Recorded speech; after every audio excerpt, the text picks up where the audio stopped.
One of the obvious effects has been widespread fear. You see that in believers and unbelievers alike. And I know you've dealt with that a lot recently.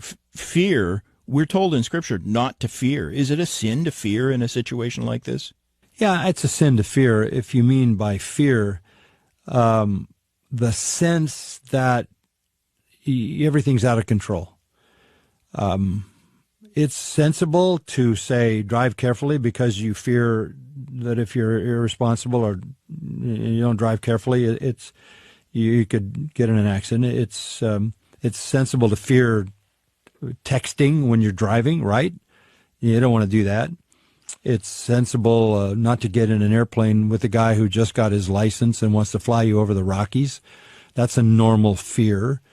I think there are fears that we would put in the category of sensible protections. You want to be careful about certain things. That's normal. But the fear you're talking about, the sinful fear, is that the world is not in the control of God.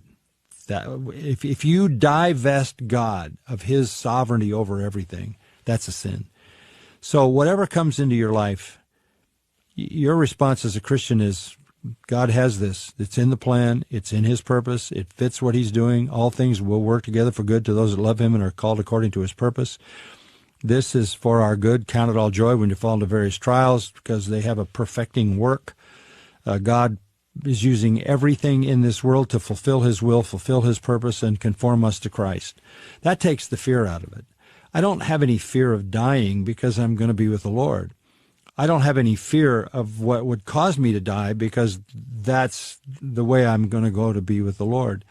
I don't have a fear of anything else that would alter my life in some permanent way because that too would be the purpose of the Lord. Look, I wouldn't want to be, I would like to be able to live the way I'm living now with strength and energy and able to do everything I've always done. But that may not be the Lord's plan for me. He might extend my life beyond my ability to do anything. And, nobody wants a lingering life where you're just somebody everybody has to take care of. But if God has a purpose in that, that's his purpose, that's his will. So I think what takes the fear away is that God is your protector. God is the one who has your life in his hands. And he knows every single thing that goes on in your life, and he has a purpose and a plan, and he will bring that to its fruition, and it's inevitable. He's in control. That is the ultimate confidence that removes all fear. And if you are afraid, it's because you don't trust God in that process of accomplishing his will.